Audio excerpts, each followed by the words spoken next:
আজকে আমাদের দ্বিতীয় ক্লাস গুণগত রসায়নের দ্বিতীয় ক্লাস।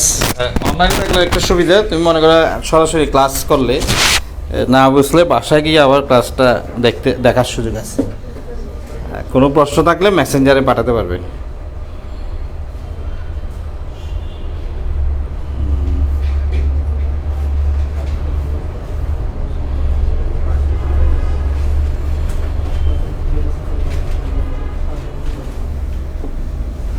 আর যারা লাইভ ক্লাস করতে চায় ওদের জন্য হয়তো সন্ধ্যার দিকে দিতে হবে ক্লাসটা, সন্ধ্যার দিকে।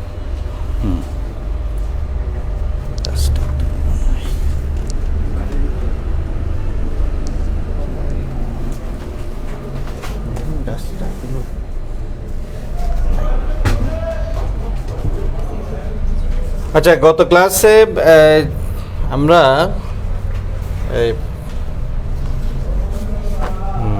ইলেকট্রন, প্রোটন, নিউট্রন এগুলোর চার্জ বের করছিলাম আর কি, ইলেকট্রন, প্রোটন, নিউট্রন। আজকে আমাদের দ্বিতীয় ক্লাস। আজকে প্রথমত তোমাদের নোটে আছে, দেখো 1 নম্বরে কিছু সংজ্ঞা, ছোট ছোট সংজ্ঞা যেগুলো জ্ঞানমূলক প্রশ্নের জন্য প্রয়োজন হবে। পারমাণবিক সংখ্যা। পারমাণবিক সংখ্যা কাকে বলে?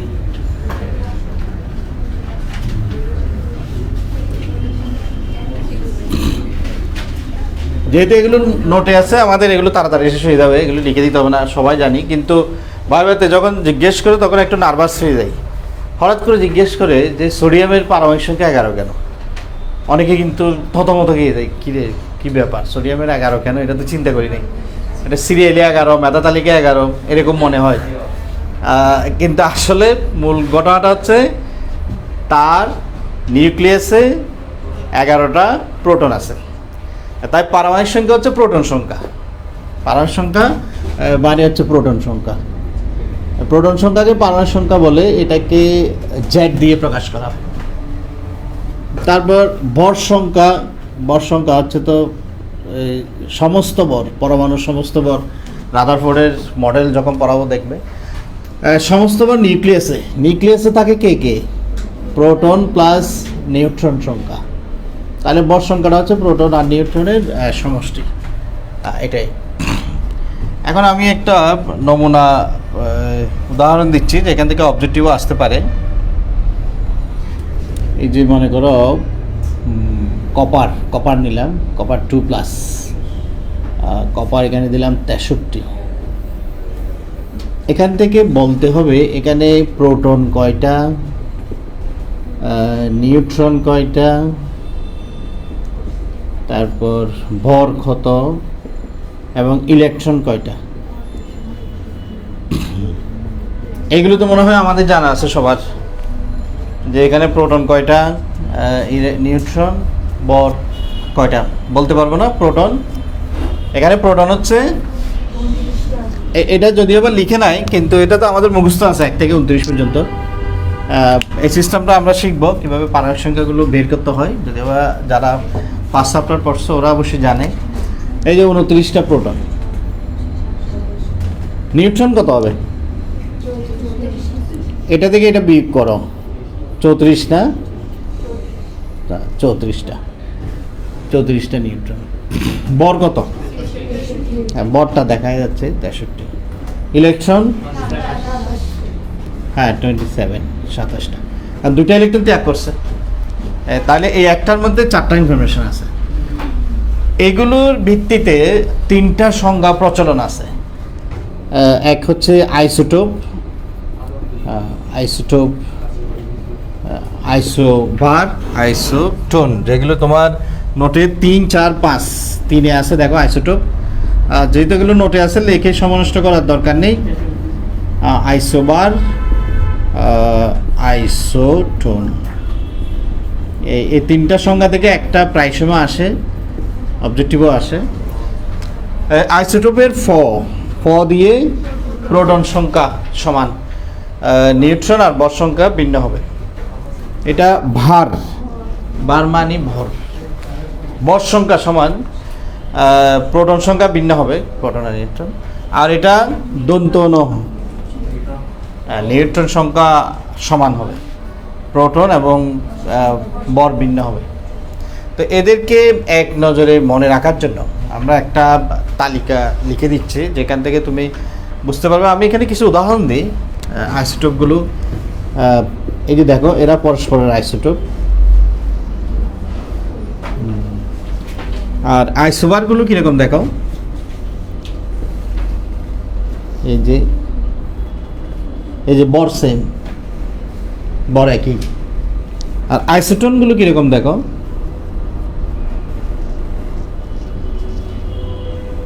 আইসোটোন মানে নিউট্রন সমান হতে হবে, এটা 63 হলে এটা হতে হবে 64। এই যে এগুলো তুমি নিজে থেকেও তৈরি করতে পারো। উদাহরণগুলো নিজে থেকেও দেওয়া যায়। আচ্ছা, এই পিছনের পর্দাটা একটু করে টেকে দাও তো, এদিকে একটু, এখানে রিফ্লেকশন আছে লাইট।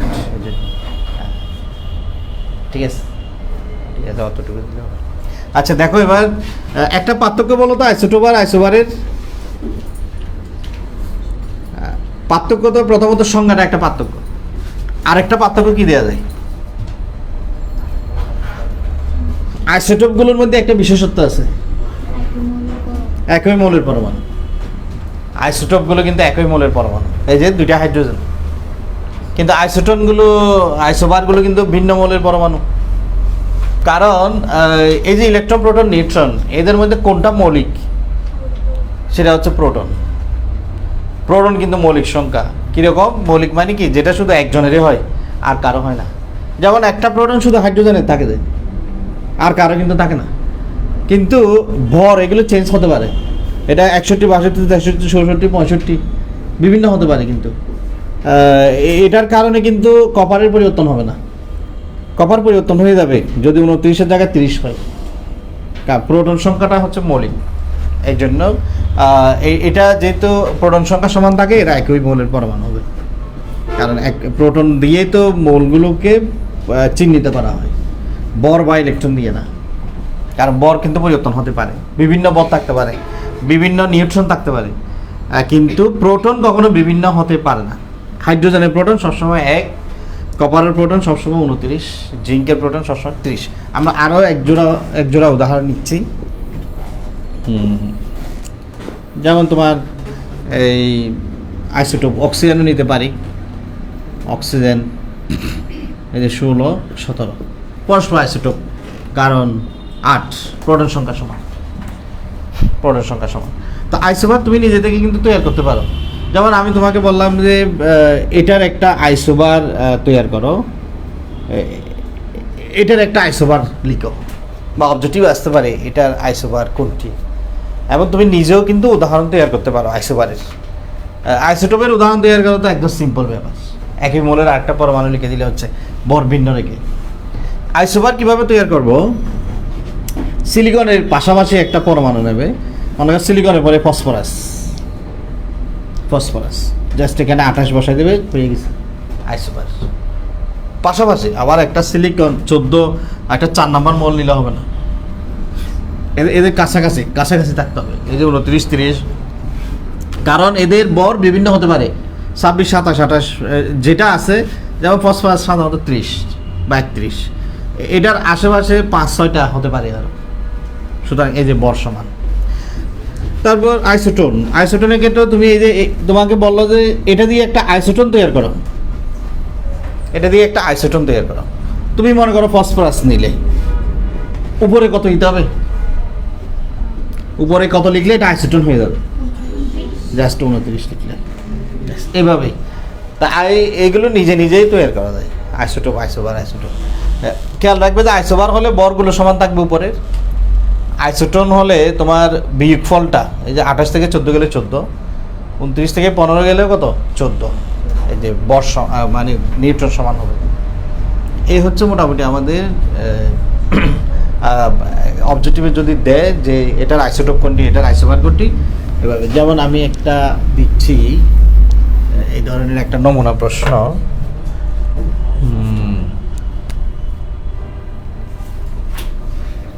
আয়রন 56, এখানে কিছু উদাহরণ দিচ্ছি। কোবাল্ট 57 কম, নিকেল 66 গম, ম্যাঙ্গানিজ 56, আয়রন 55। এই চারটা দিলাম, ঠিক আছে। এখন তোমাকে হিসাব করে বলতে হবে যে নিচের কোনটা আইসোটোন। আইসোটোন কত নাম্বার? আইসোটোন ক নাম্বার? এক্ষেত্রে আমাদের এই জানতে হবে এদের পারমাণবিক সংখ্যাগুলো। কোবাল্ট কত? আয়রন কোবাল্ট না, আয়রন কোবাল্ট, আয়রন কোবাল্ট 28, তারপর 25, এটা তো 26, এটাও 26। মানে ওগুলো হয়তো উজ্জ্ব রাখতে পারে, কারণ ওগুলো তো আমরা জানি, জানতে হবে, কারণ পারমাণবিক সংখ্যা তো সবারই জানতে হবে। আচ্ছা লিখলাম। তাহলে এবার তোমার জন্য কাজটা সহজ হয়ে গেল। এটা থেকে এটা বিয়োগ করলে কত হয়? 30। তাহলে এটা থেকে এটা বিয়োগ করলে কত? 30। সুতরাং এটাই হচ্ছে আইসোটোন, এটা আইসোটোন। এভাবে অবজেক্টিভ আসতে পারে। আইসোবার বললে কোনটা হবে? আইসোবার গ নাম্বারটা 56 আইসোবার, আইসোবার। আর আইসোটোপ এটা তো একই মৌলের পরমাণু, একই মৌলের পরমাণু, এটা চেনা সহজ। আইসোটোপ এভাবে পরীক্ষা আসতে পারে। একটা মৌল দিয়ে বলবে নিচের কোনটি ওই পরমাণুর আইসোটোপ বা আইসোবার বা আইসোটোপ। তা আমরা এক নজরে মনে রাখার জন্য এটা লিখতে পারি। দেখো, আইসোটোপ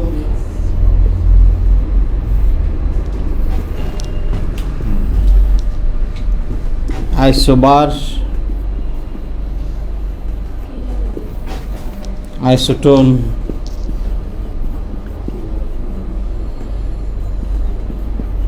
এই তিনজনের কোন বিষয়টা সমান থাকে, সেম, একই থাকে কি? ফ হলে কি? প্রোটন,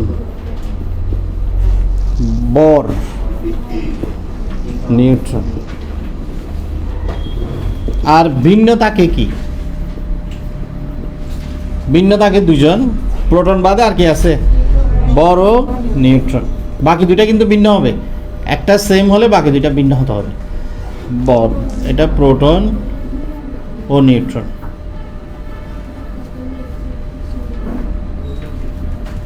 প্রোটন ও নিউট্রন। তারপর এটাও প্রোটন ও বর।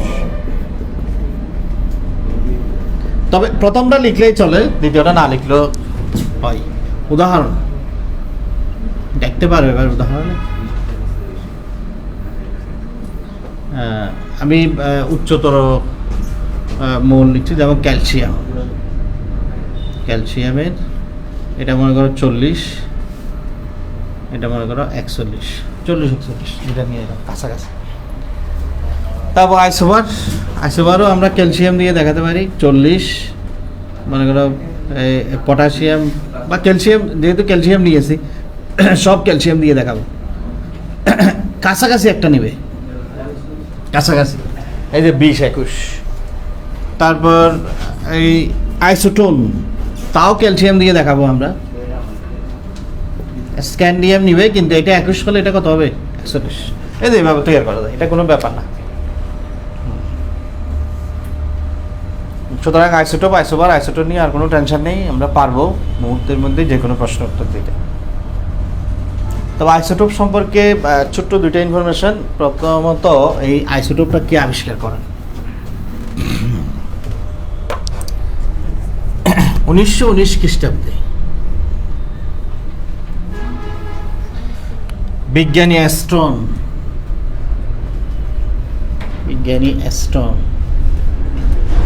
সর্বপ্রথম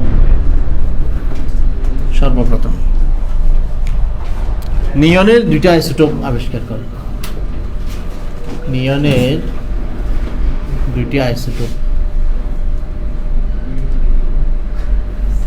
নিয়নের দুইটি আইসোটোপ শনাক্ত করেন।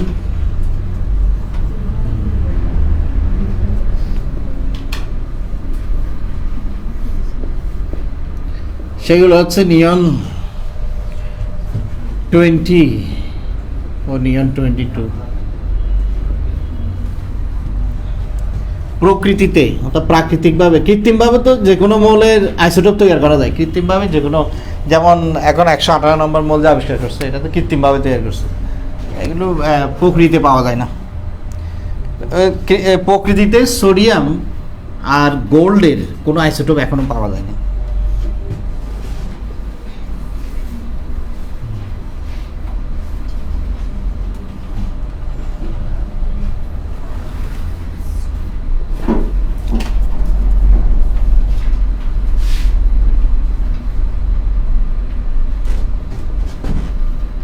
প্রাকৃতিক মৌলের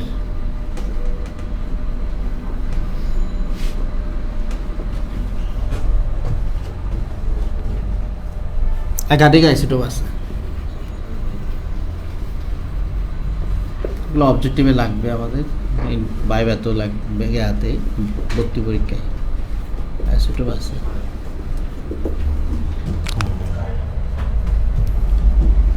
আচ্ছা, গেল।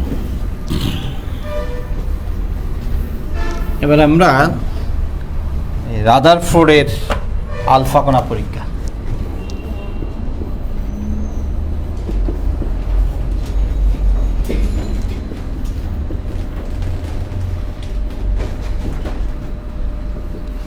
এই পরীক্ষা বিস্তারিত পড়াবো যে আগামী ক্লাসে, কিন্তু এখানে একটা বিষয় আমাদের জানতে হবে, সেটা হচ্ছে এই যে আলফা কণা শব্দটা, এটা তো শুনছি মনে হয় নাম, আলফা, বিটা, গামা, গামা রশ্মির কথা বেশি শুনছি, এবং রঞ্জন রশ্মি, এক্স রশ্মি, এগুলি সম্পর্কে কিন্তু এই অধ্যায়ে আলোচনা আছে। তার মধ্যে প্রথমেই হচ্ছে তোমার এই যে আলফা কণা পরীক্ষা, কারণ এই পরীক্ষা পরমাণু সম্পর্কে সঠিক ধারণা দিয়েছে। পরমাণুতে যে নিউক্লিয়াস আছে এটা এই পরীক্ষার মাধ্যমে প্রমাণিত হয়েছে, এবং এতে প্রমাণিত হয় যে পরমাণু বিভাজ্য, মানে পরমাণুকে বাংলে বিভিন্ন কণিকা পাওয়া যাচ্ছে। এটা একদম নিশ্চিত হয়েছে রাদারফোর্ডের আলফা কণা পরীক্ষায়। তো আলফা কণা সম্পর্কে আমাদের একটু জানা দরকার যে আলফা কণাটা কি। সাধারণত দেখবে অনেকের বাড়িতে এই যে রাত্রের বেলায় ঘড়ির কাঁটার গুলো ঝলঝল করে বা উজ্জ্বল দেখায়, রাত্রের মধ্যে দেখা যায়। এটা সাধারণত দুইটা কৌশল অবলম্বন করা হয় এখানে। ওই কাঁটার উপরে বিভিন্ন তেজস্ক্রিয় ধাতুর প্রলেপ, যারা স্বতঃস্ফূর্তভাবে বিভিন্ন ধরনের তেজস্ক্রিয় পদার্থ বিকিরণ করবে এবং এটা উজ্জ্বল তাকাবে। এই যে আলফা, বিটা, গামা রশ্মি এগুলো বিকিরণ করতে থাকে অটোমেটিক্যালি। আরেকটা হচ্ছে কিছু পদার্থ, যেমন প্রতিপ্রভা, শতপ্রভা, এই ধরনের কিছু পদার্থ আছে যারা দিনের বেলায় ওই যে সোলার সিস্টেমের মতো দিনের বেলায় শক্তি সঞ্চয় করে, অন্ধকার হলে এটা এবার বিকিরণ করতে থাকে। এটা একটা পলিসি। তো এটার কারণে আমরা ওই উজ্জ্বল দেখি রাত্রে, অন্ধকারের মধ্যে ওই কাঁটাগুলো উজ্জ্বল দেখা যায়, ফলে টাইম দেখতে আর সমস্যা হয় না। এটা একটা। তো এই যে তেজস্ক্রিয় আইসোটোপগুলো স্বতঃস্ফূর্তভাবে বিভিন্ন ধরনের রশ্মি বিকিরণ করে, এগুলোই হচ্ছে তেজস্ক্রিয় রশ্মি। সেই রশ্মির মধ্যে একটা হচ্ছে তোমার alpha.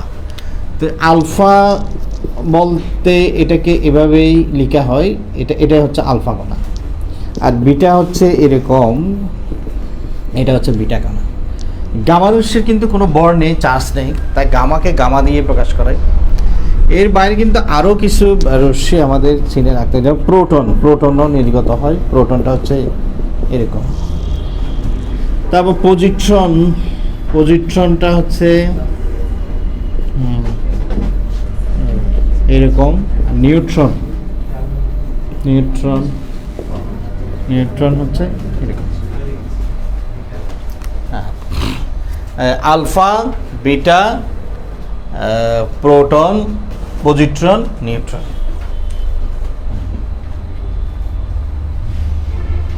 Alpha, beta, proton, positron, neutron.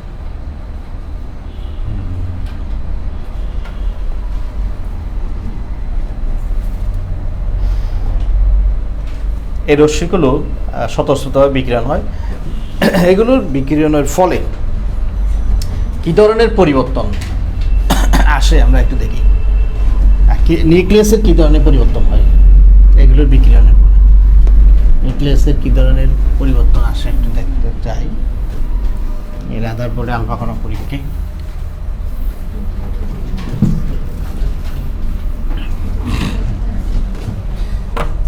আমাদের সাধারণত কেমিস্ট্রিতে দুই ধরনের বিক্রিয়া আছে, একটা হচ্ছে রাসায়নিক বিক্রিয়া, একটা নিউক্লিয় বিক্রিয়া। রাসায়নিক বিক্রিয়াটা কীরকম দেখো? রাসায়নিক বিক্রিয়া যেটা আমরা সচরাচর দেখছি এতদিন, এই যে এটা হচ্ছে একটা রাসায়নিক বিক্রিয়া, এটা রাসায়নিক বিক্রিয়া। আর নিউক্লিয় বিক্রিয়াগুলো কীরকম দেখো? নিউক্লিয় বিক্রিয়া, নিউক্লিয় বিক্রিয়াগুলো সাধারণত কোনো একটা ভারী কণাকে, মনে করো এটা, এখানে আমরা 65, 66 দিতে পারি, এটাকে একটা কণা দ্বারা আঘাত করা হলো, প্রোটন দ্বারা আঘাত করা হলো। এখান থেকে এটা আঘাতের ফলে, এটা নিউক্লিয়াসকে আঘাত করে, আঘাতের ফলে বিভিন্ন ধরনের রশ্মি নির্গত হবে। যদি আলফা রশ্মি নির্গত হয়, এই যে আলফা রশ্মি, এটা হচ্ছে আলফা, আলফা রশ্মি। 2+ এটা না দিলে অসুবিধা নেই, কারণ এটা এখানে হিসাব হয় না। যদি আলফা রশ্মি নির্গত হয় তাহলে এখানে কি থাকবে, এখানে কি উৎপন্ন হবে? এই একটা বিক্রিয়া বুঝলেই সব নিউক্লিয় বিক্রিয়া তুমি পারবে। কারণ নিউক্লিয় বিক্রিয়াগুলোর অন্যতম একটা বৈশিষ্ট্য হচ্ছে তোমার এই উভয় পাশে, বাম দিকে আর ডান দিকে, প্রোটন সংখ্যা এবং বর সংখ্যা সমান থাকবে, এটাই। এখন এদিকে প্রোটন আছে 31টা, 2টা চলে যাচ্ছে, আরও থাকবে কয়টা? 29টা। 29 নাম্বার মোলকে আমরা সবাই চিনি, এটা হচ্ছে আমাদের উত্তর। এভাবে বের করতে হবে। এটা এগুলোকে বলে নিউক্লিয় বিক্রিয়া। এবার বর সংখ্যা দেখো, উপরে আসে 67, এখানে 67 করার জন্য কত দিতে হবে? না, 67 করার জন্য দিতে হবে 63, হয়ে গেছে। এই নিউক্লিয় বিক্রিয়াগুলো এতই সহজ, এখানে কিছুই না, শুধু যোগ বিয়োগ জানা, ওই যোগ বিয়োগ করে ব্যালেন্স করা। এদিকে যতটা প্রোটন এখানেও ততটা প্রোটন, এদিকে যতটা বর এখানেও ততটা বর, এটাই নিউক্লিয় বিক্রিয়া। তো নিউক্লিয় বিক্রিয়া কেন নাম হয়েছে? কারণ এখানে নিউক্লিয়াস চেঞ্জ হয়ে যায়। এটা ছিল জিঙ্ক, হয়ে গেছে কি কপার, নিউক্লিয়াস চেঞ্জ হয়ে গেছে, কিন্তু সেজন্য এটার নাম নিউক্লিয় বিক্রিয়া। কিন্তু উপরেরটাতে কিন্তু সেরকম পরিবর্তন নাই, এদিকে জিঙ্ক, এদিকেও জিঙ্ক আছে, সালফার সালফার আছে, অক্সিজেন অক্সিজেন আছে, কিন্তু পরমাণু চেঞ্জ হয় না, শুধু তাদের এই বন্ধনে চেঞ্জ হয়, নতুন যৌগ সৃষ্টি হয়, কিন্তু পরমাণু পরমাণু ঠিক থাকে। জিঙ্ক বামে যতটা, ডানও ততটা। কিন্তু নিউক্লিয় বিক্রিয়াতে কিন্তু নিউক্লিয়াস ঠিক থাকে না, চেঞ্জ আরেকটা নতুন পরমাণুতে পরিণত হয়। তা এটা হচ্ছে পার্থক্য। তো নিউক্লিয় বিক্রিয়াগুলোতে থেকে কিন্তু উদ্দীপক আসতে পারে, এগুলো থেকে তেমন একটা প্রশ্ন আসে না, কিন্তু উদ্দীপক আসে। যেমন এই যে এটা গ্যাপ রাখলো, এখানে দিয়ে দিল, মনে করো এই যে কে, এটা তোমাকে চিনতে হবে, এটা বের করা কোনো কঠিন কাজ না, এই মোলটাকে তোমার চিনতে হবে। তো আবার অনেক সময় এরকমও হয় যে একটা রশ্মি থেকে যদি আলফা কণা চলে যায়, তাহলে এটা কোন মোলে পরিণত হবে, এই ধরনের প্রশ্ন আসতে পারে। তো এই যে আমি বললাম আলফা কণা, এই কণাগুলো কিভাবে সেপারেট করে, এই যে আলফা বিটা, এই যে রাদারফোর্ড যে আলফা কণা পরীক্ষা চালাইলো, আলফা কণা কি বাজারে পাওয়া যায়? এটা তো নিশ্চয়ই কোনো একটা সোর্স থেকে বের করে আনতে হবে, এগুলো তো যেখানে সেখানে পাওয়া যাবে না। কি কোথায় পাওয়া যায় এগুলো? বিশেষ করে প্রথমত একটা এই ল্যাড নির্মিত পুরো পাত্র নেওয়া হয়, এই যেখানে সাধারণত এই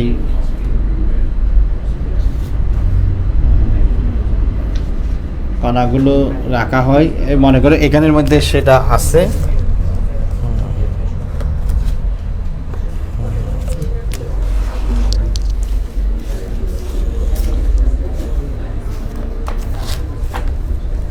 কলম কোথায় গেল?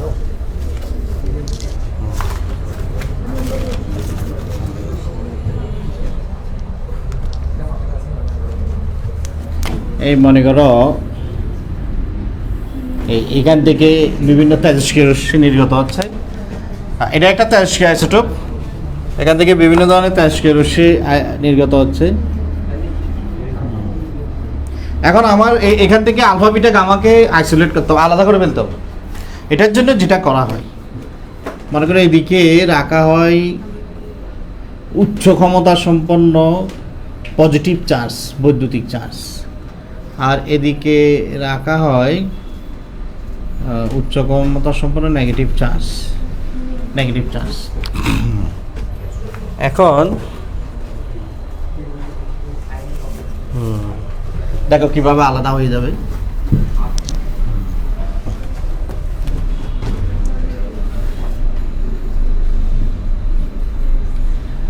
যেদিকে তুমি প্লাস রাখছো, প্লাস যেদিকে রাখছি দেখা যাবে তো ওইদিকে এভাবে একটা রশ্মি বের হয়ে এভাবে চলে যাচ্ছে। আর যেদিকে মাইনাস রাখছি দেখবে যে সেদিকে আরেকটা রশ্মি এভাবে বেঁকে যাচ্ছে। কোনটা কে? যেটা মাইনাসের দিকে গেছে সেটা পজিটিভ চার্জ, সেটা হচ্ছে আলফা। আলফা হচ্ছে পজিটিভ, হিলিয়াম 2+।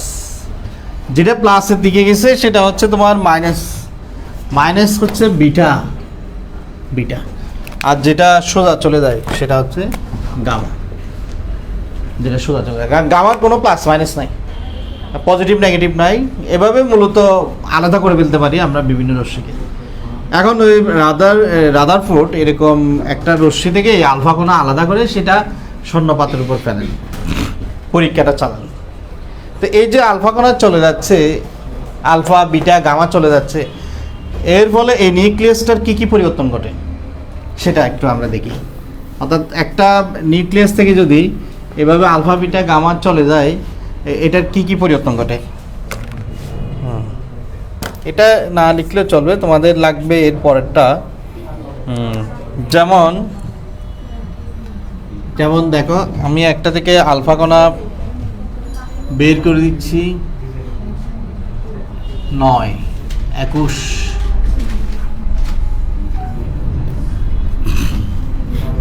এখান থেকে মনে করো আলফা কণা চলে যাচ্ছে,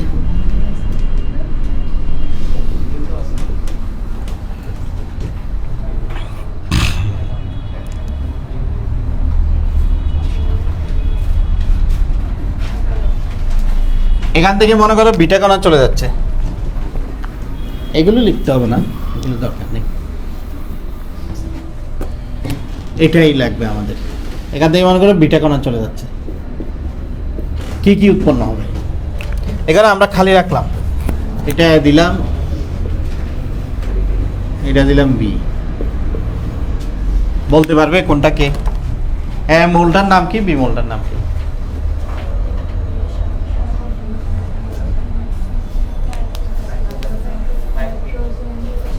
নাইট্রোজেন। ফাইন, এটা সহজে বলা যাচ্ছে যে নাইট্রোজেন। কিভাবে দেখো,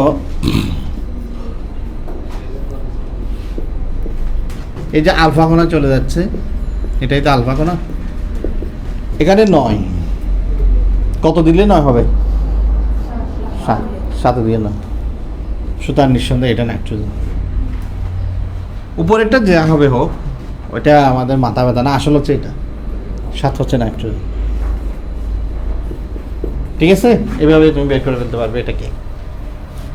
উত্তর হচ্ছে নাইট্রোজেন। এটাকে বের করতে পারো, ক্লোরিন। দেখি, কারণ এটা একটু কঠিন আছে। এটা কিন্তু -1। এখানে কত বসালে 8 হবে? 9 বসালে, 9 বিয়োগ 1 সমান 8। নয় হচ্ছে কে ফ্লোরিন, না এভাবে বের করে ফেলতে পারবে। এটা কিন্তু 19-19 থাকবে। তবে এখানে একটা আমাদের মনে দ্বন্দ্ব যে কি ব্যাপার, একটা রশ্মি চলে যাচ্ছে এরপরও আরো বেড়ে যায় কি করে? কোনো কিছু চলে গেলে তো কমে যায় পরিমাণ, এখানে আরো বেড়ে গেছে। তো এখানে একটা খুবই রহস্যজনক ঘটনা ঘটে, যেটা আমরা এতদিন হয়তো জানতাম না। সেটা হচ্ছে আমরা তো জানতামই না যে পরমাণুকে ভাঙা যায়, কিন্তু দেখা যাচ্ছে যে আসলে ভাঙা যাচ্ছে। পরমাণুকে ভেঙে ইলেকট্রন, প্রোটন, নিউট্রন পাচ্ছে। শুধু তাই না, এখন প্রোটন নিউট্রনকেও কিন্তু ভেঙে ফেলছে। দেখো সেই প্রোটনকে ভেঙে কি পাই, প্রোটন ভাঙলে, প্রোটন ভাঙলে এই যে দেখো প্রোটনকেও কিন্তু ভেঙে ফেলছে। প্রোটন ভাঙলে পাওয়া যায় প্রথমত নিউট্রন আর পজিট্রন। প্রোটনকে ভাঙলে এটা হচ্ছে প্রোটন, নিউট্রন আর পজিট্রন, নিউট্রন আর পজিট্রন।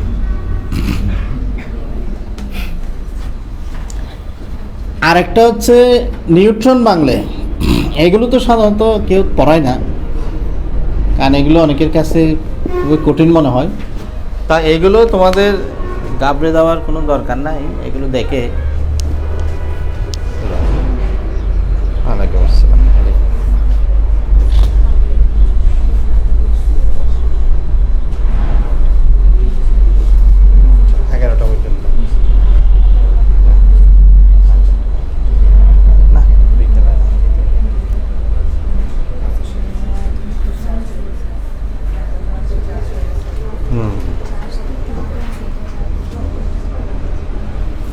আচ্ছা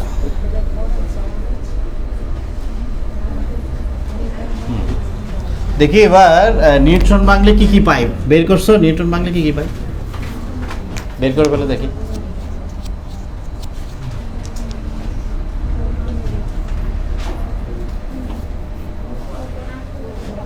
কি কি পেতে পারি?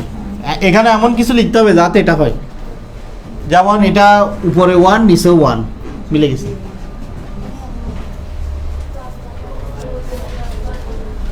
প্রোটন আর ইলেকট্রন, দেখি প্রোটন আর ইলেকট্রন মিলছে, মিলে গেছে। ইয়েস, প্রোটন আর ইলেকট্রন। তবে ইলেকট্রনকে এখনো ভাঙা যায়নি। তোমরা বড় হয়ে যদি ভাঙতে পারো যে ইলেকট্রনকে, তোমাদের জন্য রাখছে এটা।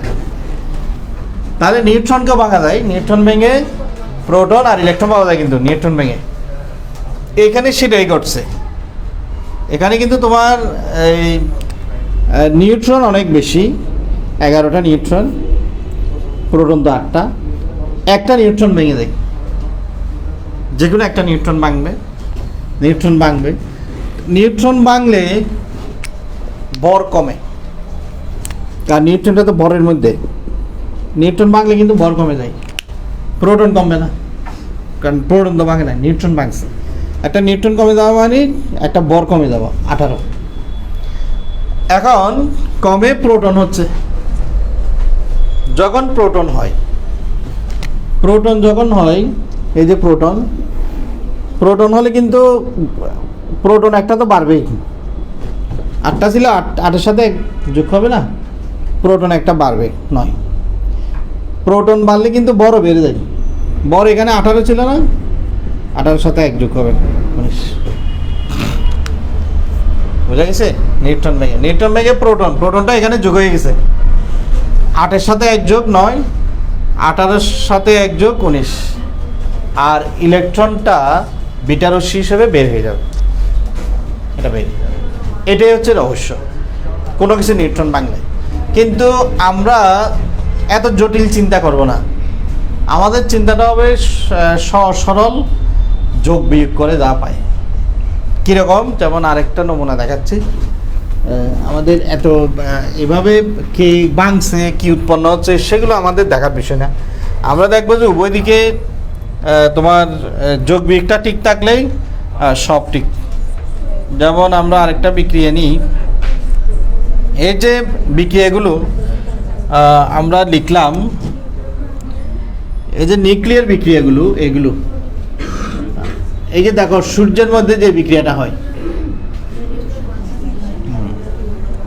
অর্থাৎ পৃথিবীর, আমরা তো জানি যে সকল শক্তির উৎস হচ্ছে সূর্য, আর সূর্য থেকে এতে সব শক্তি আসে। এতগুলো গ্রহ এগুলো কিন্তু সব সূর্যের শক্তিতে শক্তিমান। সূর্য এত শক্তি পায় কোত্থেকে? সূর্যের মধ্যে একটা বিক্রিয়া ঘটে, এই বিক্রিয়াটা ঘটে দেখো,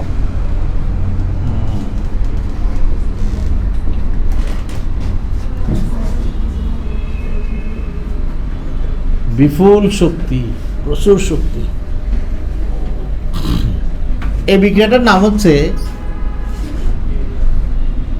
ফিউশন, নিউক্লিয়ার ফিউশন। ফিউশন মানে গলিয়ে একটা করা, এবং ব্যালেন্স করলে আমরা এখানে পাই কি 2, 4। আমরা শুনছি ছোটবেলায় যে সূর্যের মধ্যে কি থাকে, হাইড্রোজেন আর হিলিয়াম গ্যাস, হাইড্রোজেন আর হিলিয়াম গ্যাস থাকে। এই যে দেখছো হাইড্রোজেন আর হিলিয়াম গ্যাস, এই বিক্রিয়া থেকে যে বিপুল শক্তি, এবং এই বিক্রিয়াতে এমনি এমনি হবে না, এখানে যে তাপটা দরকার এটা একমাত্র সূর্যে আছে। পৃথিবীতে এই তাপ সৃষ্টি করা সম্ভব নয়, এই বিক্রিয়া ঘটানো সম্ভব না, ঠিক আছে? প্রচুর তাপ দরকার, এই জন্য এটা সূর্যের মধ্যে অহরহ ঘটে থাকে। আবার বিভিন্ন পারমাণবিক বিদ্যুৎ কেন্দ্র, আমরা শুনি বিভিন্ন জায়গায় পারমাণবিক বিদ্যুৎ কেন্দ্র, পারমাণবিক বোমা, এগুলোতে হয় তোমার এই পারমাণবিক বিদ্যুৎ কেন্দ্র বা বোমা যেখানে সেখানে, বা পারমাণবিক শক্তি উৎপাদনে আর কি, পারমাণবিক শক্তি উৎপাদনও বিভিন্ন বিক্রিয়া ব্যবহার করে। সেক্ষেত্রে এই ধরনের একটা ভারী মল নেয়, ভারী মল ইউরেনিয়াম 200, অবশ্য বর সংখ্যাটা তেমন কিছু না, বর সংখ্যাটা 31, 32, 33, 34, 35 আশেপাশে অনেক কিছু দেওয়া যায়। এটাকে নিউট্রন দিয়ে আঘাত করা হয়, নিউট্রন দিয়ে আঘাত করা হয়। আঘাত করলে এভাবে ছোটো ছোটো অংশে ভাগ হয়ে যায়, এভাবে ক্ষুদ্র ক্ষুদ্র অংশে ভাগ হয়ে যায়, যাতে দুইটার সমষ্টি, এই দুইটার সমষ্টি কত হয়? 92 হয়। ওগুলো ঠিক থাকবে। এবং গামা এবং বিপুল শক্তি, এখান থেকেও প্রচুর শক্তি পাওয়া যায়, বিপুল শক্তি পাওয়া যায়, প্রচুর শক্তি পাওয়া যায়। গামা রশ্মির সাথে নিউট্রন, নিউট্রনও থাকবে, সাথে নিউট্রনও থাকবে, দাঁড়ায় নিউট্রনও থাকবে। অর্থাৎ আমরা বলতাম যে ইউরেনিয়াম, এই যে জাপানের হিরোশিমা নাগাসাকিতে এই অ্যাটম বোমা যেটা বিস্ফোরণ করছিল, এটাই বিক্রিয়াটা, যে ইউরেনিয়ামকে যদি নিউট্রন দিয়ে আঘাত করা হয় প্রচুর বেকার সৃষ্টি হয়। বেকার মানে কি? বেরিয়াম আর ক্রিপ্টন। আর এদের 56, এই যে 36, এগুলো কিন্তু বের করা যায়। এই যে বেরিয়াম কত নাম্বার মোল তুমি কিন্তু বের করতে পারবে, ক্রিপ্টন কত নাম্বার মোল বের করতে পারবে, সামনে আসবে, আমরা দেখাবো। এই যে কোনো মোলের পারমাণবিক সংখ্যা তুমি বলে দিতে পারবে। এই যে এটা ইউরেনিয়াম তো সবাই খুবই পরিচিত পারমাণবিক শক্তি, এটার নাম হচ্ছে fission.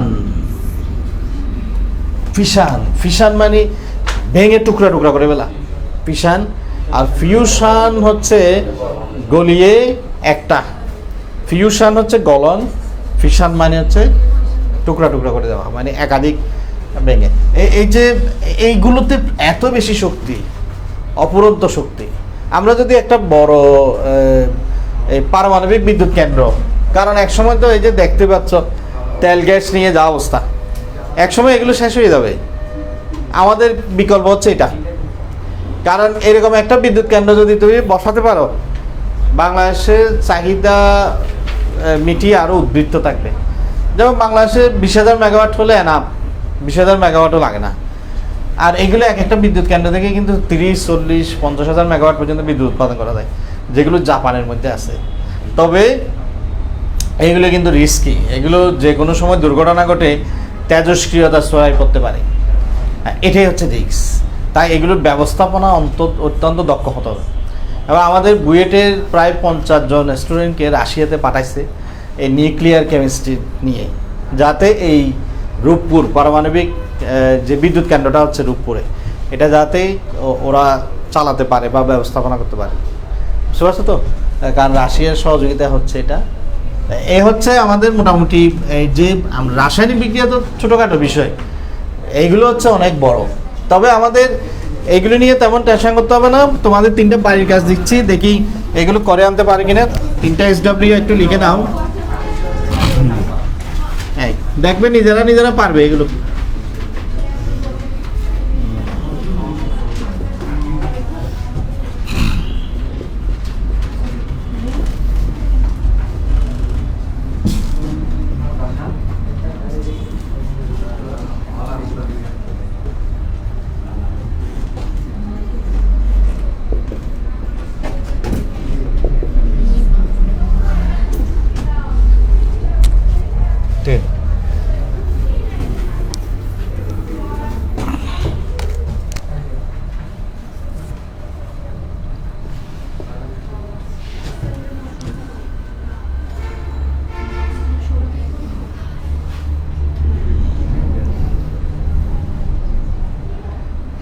-2 alpha -beta gamma B C D. Minus মানে এগুলো বিকৃত হচ্ছে। তারপর 4 number phosphorus -2 alpha -2 beta Q R. আচ্ছা, এই 4টা তোমরা জাস্ট পরিচয়গুলো বের করে আনবে আর কি, এদের পরিচয়গুলো বের করে আনবে। এই 4টা 1 2 3 4 3 4 এই 2 আলফাটা এদিকে চলে আসবে আর কি, +2 আলফা পারে 2টা আলফা রশ্মি যদি চলে যায় কি উৎপন্ন হবে? পারবে একই জিনিস থেকে এগুলো একটু চেষ্টা করবে। এগুলো পারলেই মনে করবো যে আমাদের নিউক্লিয়ার রিঅ্যাকশন শেষ, এর থেকে আর বেশি কিছু শেখার দরকার নেই। আগামী ক্লাসে আমরা আলফা কণা পরীক্ষাটা দেখাবো রাদারফোর্ডে। আচ্ছা, আগামী ক্লাসে তোমাদের জন্য 3টা টাইম, শনি সোমবার 3টা, ওই বেসটাতে অবশ্যই স্টুডেন্ট বেশি গেছে, মেয়েদের জন্য এটা মেনলি, আর রবি মঙ্গল বেশি 4টা 5টা, ঠিক আছে? এই টাইমগুলোতে আসো। আর জানুয়ারিতে আমরা বাড়াবো, আরও 2টা টাইম বাড়াবো জানুয়ারি, তখন আবার রিসাফল করতে পারবে টাইম। আর অনলাইনে যুক্ত হয়ে নেবে, কিছু না বুঝলে প্রশ্ন বানাতে পারবে মেসেঞ্জারে। অনলাইন